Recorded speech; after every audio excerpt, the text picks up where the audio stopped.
Good evening. I'm John Batchelor. This is the John Batchelor Show. The fog of war in Ukraine crisis after the presidential election. We have fighting at the airport in Donetsk. You will recall this is Donetsk Oblast region. It's about 4.5 million people for the whole region. That's 10% of the whole population of Ukraine. Donetsk is important because that's the rich industrial east. It's a spring-like city, except for now it's been transformed into what looks to be a nascent war zone. You can see video at the New York Times site and at the Telegraph site now of what we're told are government helicopters launching an airstrike against the so-called rebels, federalist separatists dug in at the airport in these last hours. The government is claiming it's reclaimed. The rebels are saying it's reclaimed. There's no confirmation. More importantly, what is that government? More importantly, who are those rebels? The Times is reporting tonight that Chechens, Russian Chechens, have been confirmed fighting for the rebels in Donetsk Oblast. This is from the Caucasus. The Chechens, some are identified from Grozny. I spoke with Kiev earlier today, and that was confirmed in Kiev. A Russian Grozny-based passport was handed to the reporter. I'll talk to Anna Nemtsova later on tonight. I flag that as an important development because it's being featured on the New York Times and the Telegraph. Poroshenko, the confectionery oligarch, the chocolate king, 48 years old. He's the news because the government is now ostensibly in his hands, or is it? There's a governance question here that has not been resolved by the election on Sunday. So I welcome Professor Stephen F. Cohen of New York University and Russian history emeritus at Princeton University as well, who has followed this story very carefully. And all this is not to say we have a clear picture of Ukraine after the election, but it is to say that the fighting has now reached the level of YouTube videos of airstrikes and black smoke. It looks very much like the early days in Sarajevo in the latter part of the 20th century when Yugoslavia collapsed to civil war. Steve, a very good evening to you. Poroshenko's election, is this a turning point? Is this an answer, or does it increase the unknowns in Kiev? Good evening to you. Well, it's not the answer. It's a whole new set of questions. But let me say a good thing about Poroshenko. My now 23-year-old daughter, Nika, whom you know, because we were once neighbors, age of your kids, when she was little, she went to Russia a lot, 30 or 40 times, and her favorite chocolate, which came in wrappers with pictures of little girls and animals on it, is the chocolate that Poroshenko later seized or bought or nationalized, privatized, depending on how you look at what happened after the end of the Soviet Union, and that was the basis of his wealth. So in our household, he has a positive image for my daughter's favorite chocolate. The problem is, or the question is at the moment, several-fold. Poroshenko is president, but the Kiev government appears to be operating on the constitution that existed, the Ukrainian constitution that existed before the last elected president, Yanukovych, was driven from office in February. Now, when Yanukovych was president, there was a new constitution which by far gave the president more power than the parliament. For example, the president appointed the prime minister, who's the head of the government. They have now reverted the Kiev government, the February Kiev government that we embrace, to the preceding constitution, which means Poroshenko has much less power than the parliament. There was a report today, John, and I don't know if you saw it, and my problem is I look at Russian news reports and Western news reports, and I don't remember where I saw it, but I did see it, that when Poroshenko said, we need now this year new parliamentary elections, the newspaper person said, why? And he said something to the effect, this parliament is no good.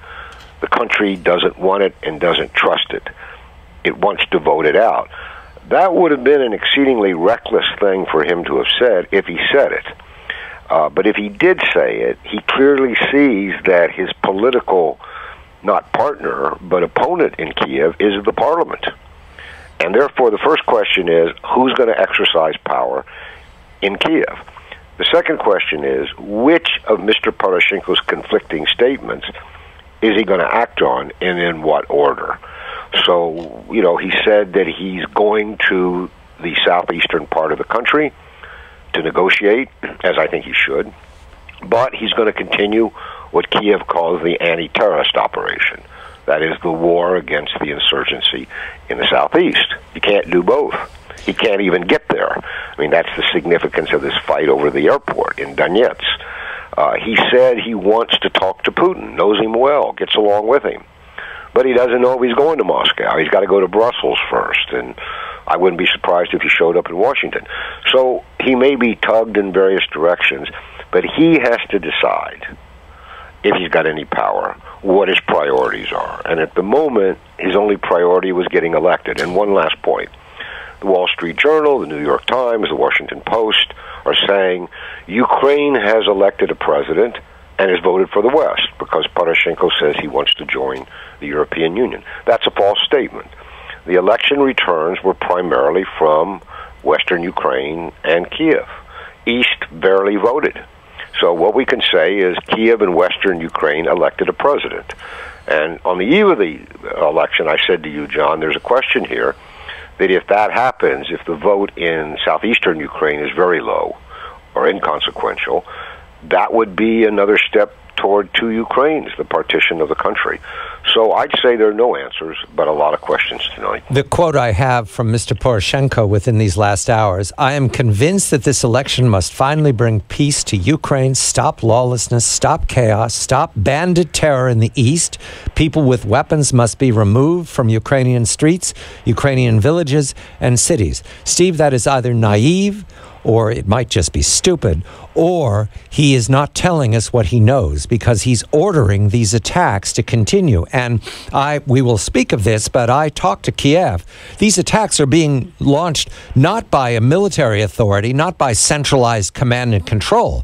They're being launched by men who are indistinguishable from the bandits of the East. In other words, these are marauders. Some of them are lawless. They're unknown backgrounds who are driving across their country and shooting at people they don't know. Some of them come from Donetsk, volunteer in Kiev, are empowered, and then go back and plunder their villages. That is not any way to start stopping lawlessness. So is Mr. Poroshenko naive, or is he kidding us? Or is he just not a leader? Is he just a Ukrainian oligarch who was less odious than all the others? Right, the least bad acceptable, choice. Therefore, to Washington and to the European Union to be their representative in Kiev? I mean, that's a question, and I think probably that's the answer, too. But look, I was watching by chance last night part of the film Lincoln, which came out a couple years ago, but there was one scene in it that struck me, that Lincoln refused to refer to the Confederate officers and the President, Jefferson Davis of the Confederacy, as terrorists or anything of that sort. He kept saying they're wrong and they must be defeated, but they are our fellow Americans. And I'm struck by two things. That the Kiev government, which, and you're a little wrong here, John, they launched this so-called anti-terrorist operation against the southeast, but who they're using to fight it does fit the description you just gave, because the regular military did not prove reliable militarily or politically. But what kind of government, even in a civil war, which, you know, in Ukraine there's an approximation of civil war, refers to its fellow citizens as terrorists? All of them. Because if you're doing that, you're saying something as follows. They are really not us. They are not Ukrainians.